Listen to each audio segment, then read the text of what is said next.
It's energy. How is that? Come all the way.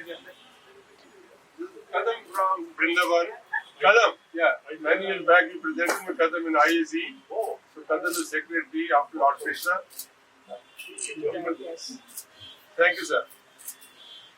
You lead up. Doctor, our spiritual leader.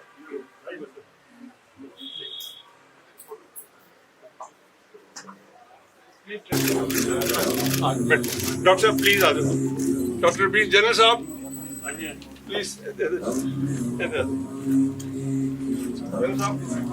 Dr. B. Singh, please.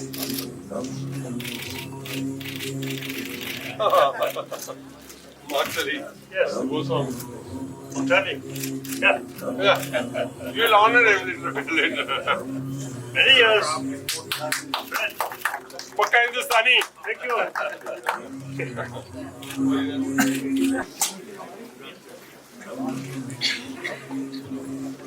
His Holiness the Dalai Lama, our respected Chairman, former Prime Minister of India, Dr. Manmohan Singh Ji, Mrs. Manmohan Singh Ji, our Jathedar, Professor Manjeet Singh Ji, our main speaker this morning, Professor B. Goswami, our amendment and spiritual leaders. Before we begin this function, we would like to recite Mool Mantra. We all know when Baba Nanak got his enlightenment, first thing he uttered was, Na koi Hindu, na Musliman. He had come to unite, not divide.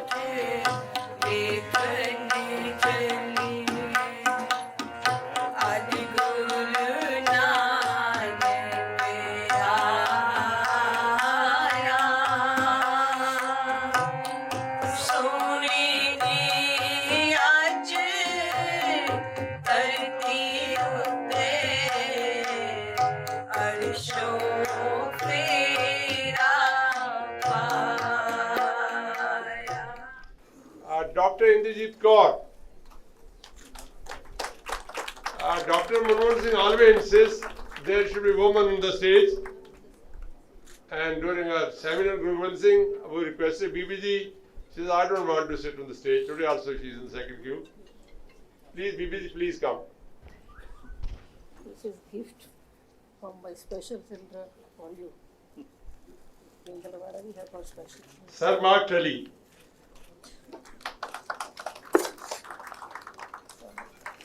Have it.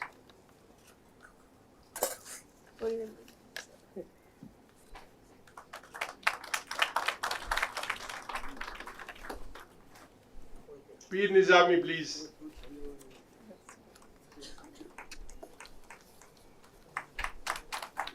Acharya Goswami, Srivas Goswami.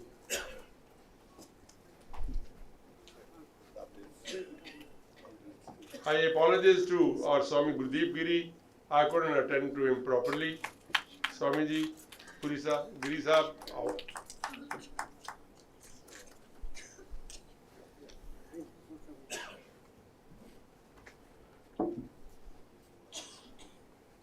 Thank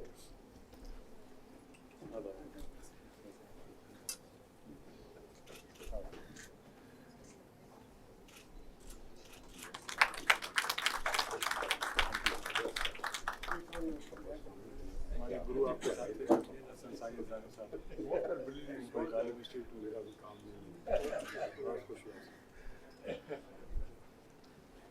Srivas Goswami, green movement in Vrindavan is so charming. Is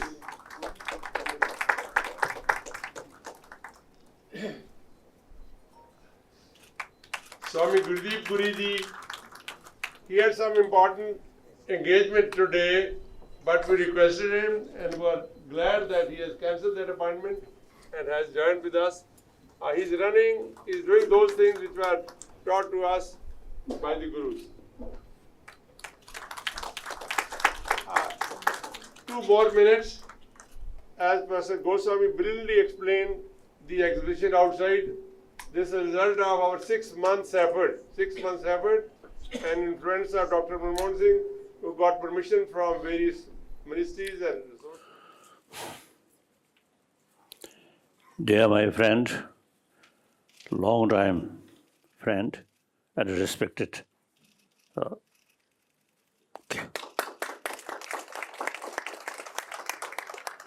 And then the rest of spiritual brothers and sisters and the rest of brothers and sisters. Indeed, I feel great honor to participate in this function. About 550 years, correct? Guru Nanak's or say some anniversary. Because I really admire Guru Nanak. I do not know detailed thing. But one thing, he, of course, Hindu family, but took pilgrimage Mecca. That shows India's spirituality, mutual respect. So this country, all major world religious tradition live together in this country. Over 3,000 years, 3 to 4,000 years, this country, you see, develop some kind of spirituality related with mind. So, over 3 to 4,000 years, the concept of shamatha, single-pointed meditation, and then vipassana, analytical meditation. All these things, you see, transform our mind, our emotion, not through just prayer or some ritual. No. See, with fuller sort of knowledge about the whole system of our mind and about our emotion.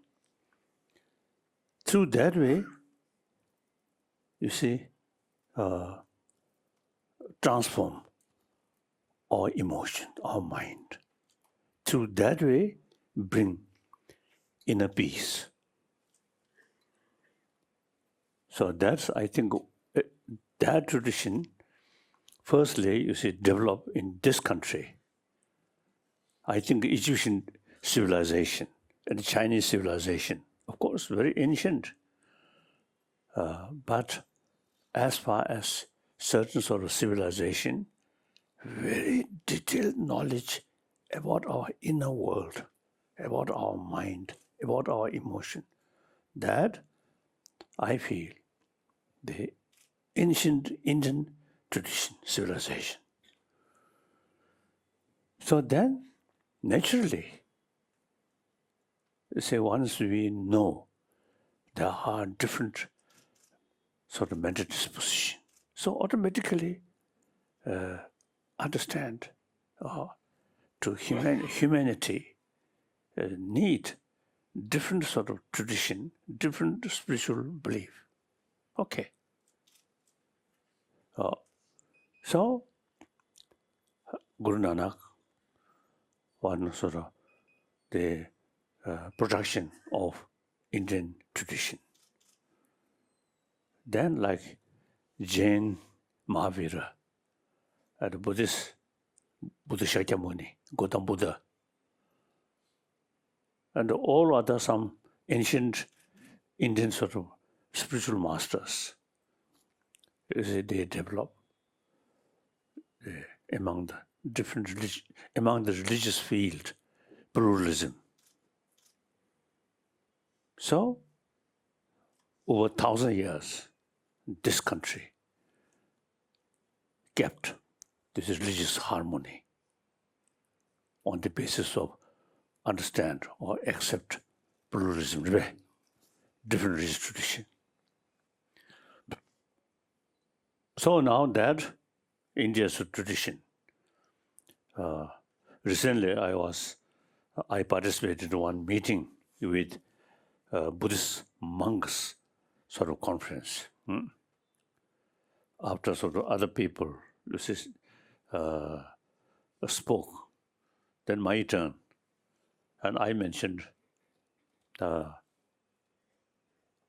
don't like too much formality. Better to speak, I said directly or I said friendly. So then I sort of mentioned there is a big question. We are 21st centuries, and a lot of conflict in the name of religion. We noticed. So now big question is whether religion is relevant to today's world or not. If religion not much value to humanity, then better no religion.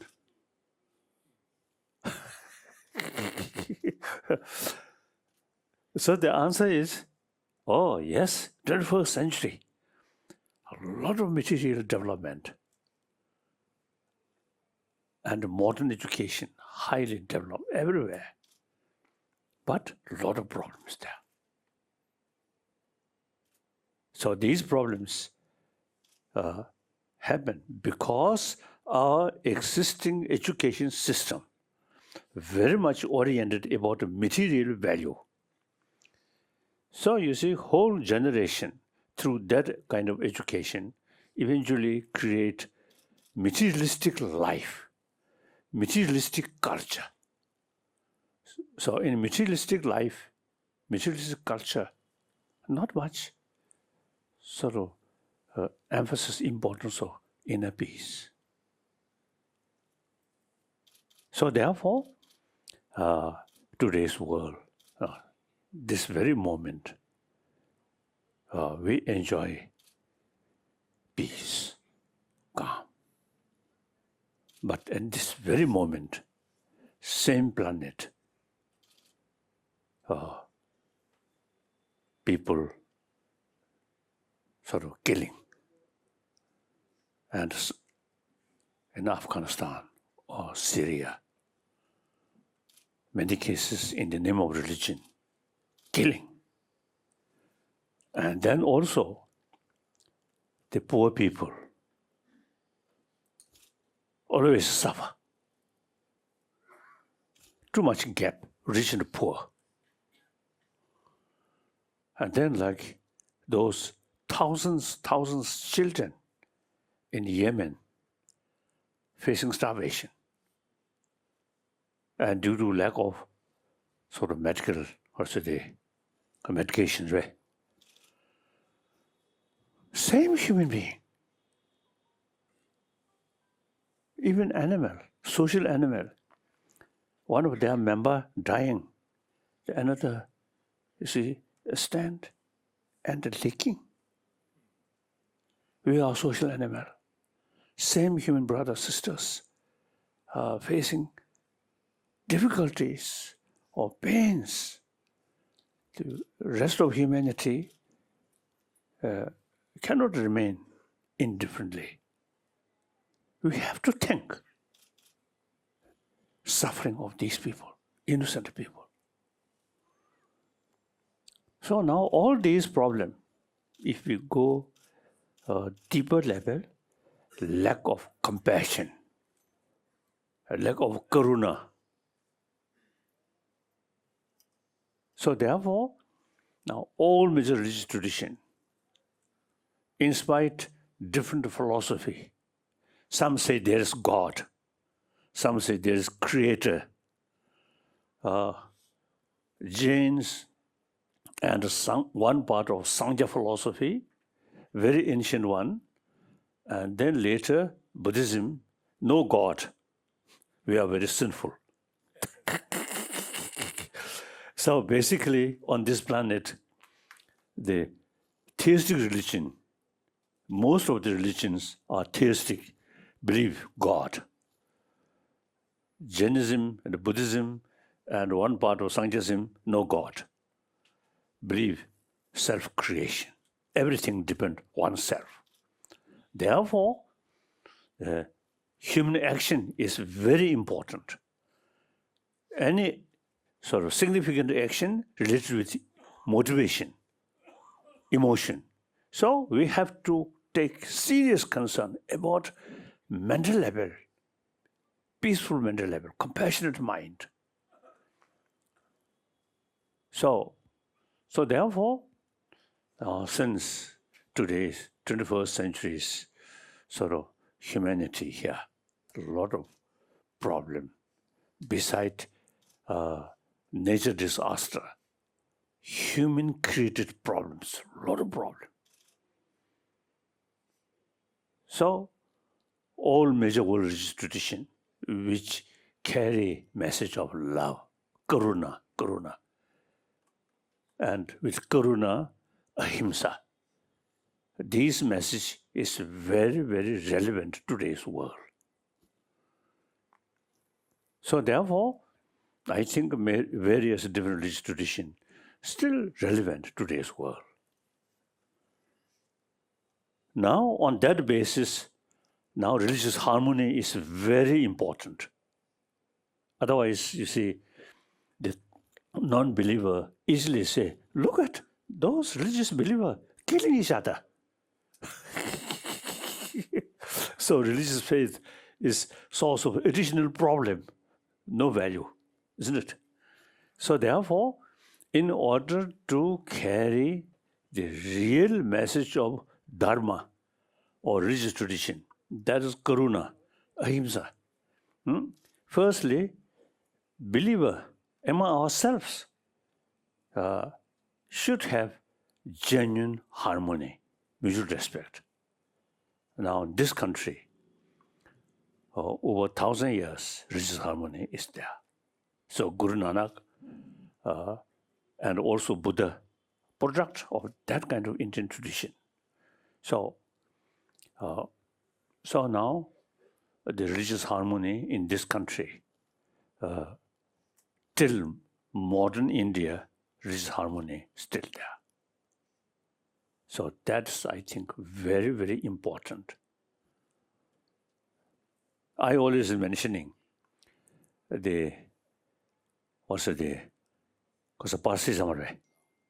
Parsi, the follower of Zorasuddin in Bombay, less than 100,000.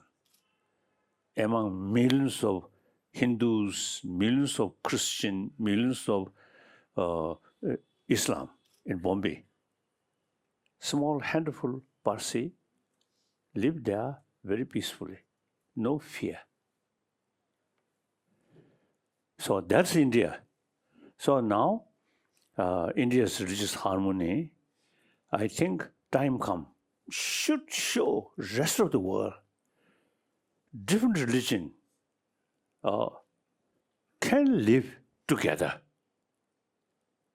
So therefore, I think India is the only nation where religious harmony over 1,000 years there.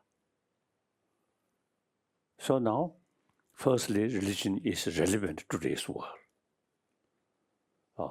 Secondly, therefore, religious harmony, all major religious traditions, in spite of different philosophies, some say there is God, some say no God, some say there is next life, some say no next life.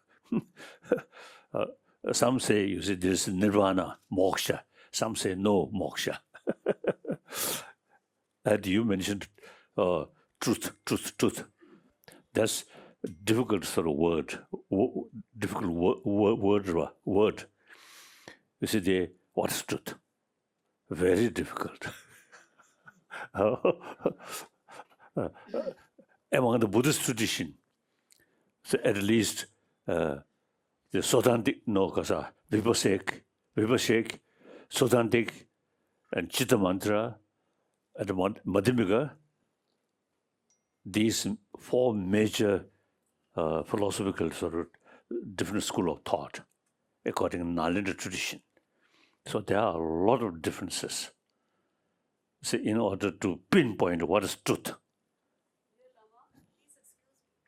Huh? Please, little later. No. Okay, I think I will stop.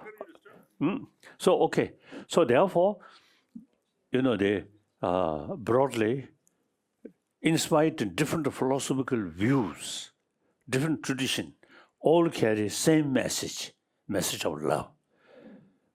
So that demonstrated by Indian different religious tradition. So I think modern India, should pay more attention about ancient your knowledge about mind, about emotion.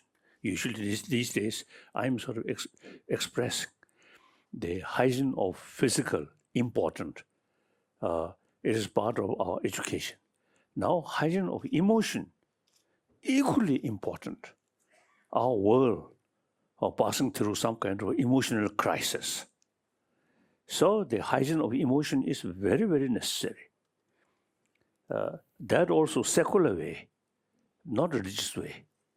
So these are Indian tradition. So India have sort of great potential to bring peaceful world through inner peace. Without inner peace, weapon, force cannot bring peace. Peace, firstly, inner peace.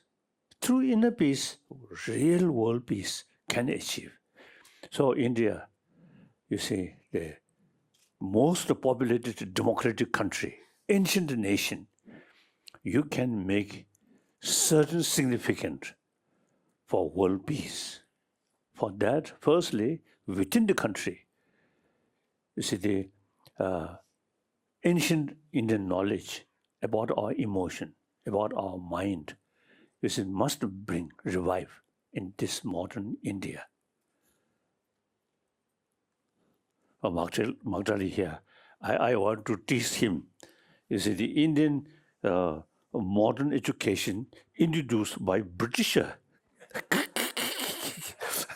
So, not this existing modern education is not complete to cope our problem. Material development, modern education, very important. But the inner peace, inner development is concerned, modern education not sufficient, which you introduce. Now, ancient India's own sort of education or knowledge about our emotion, about our mind, now must revive in modern India. India is the only nation who have the ability and opportunity to combine modern education, brings physical comfort and material development, and ancient Indian knowledge brings inner peace. So I think among about 200 nations on this planet, only India have the opportunity to combine these two things. So therefore, you can really make, I think, a significant contribution on this planet. Firstly, religious harmony. Secondly, you see, fuller knowledge, how to train our mind, how to bring inner peace. So, and strictly secular way, I feel there is a real future.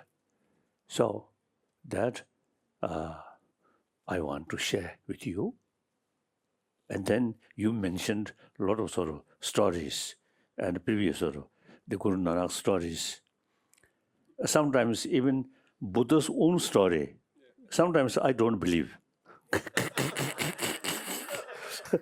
They follow, I think, a little bit exaggerated. So I don't. The important is the teaching. Study teaching. Look the teaching. Then I believe. Wonderful. But stories, these stories, I don't know. Sorry. Thank you. That's all.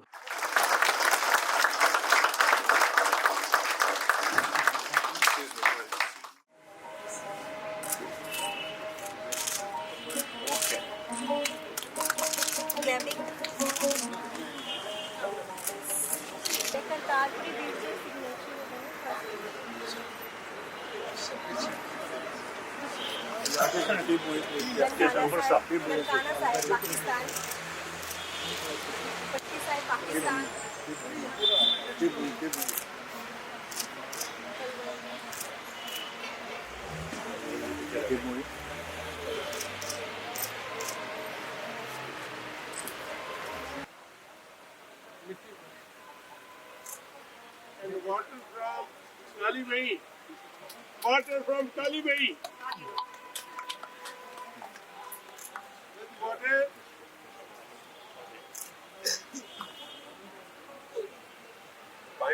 Not from the river where Guru got the enlightenment. Yes, take the water. Holy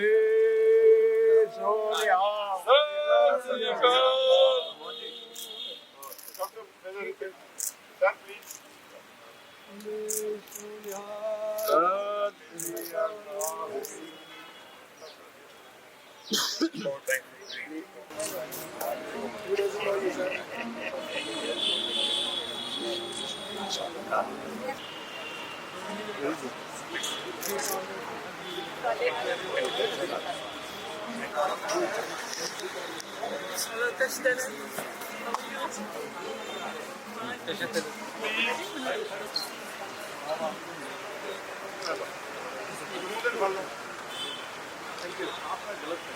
mobile वाला हटाओ सब mobile वाला हटाओ यार सब please गलत कर यार अभी गाड़ी के पास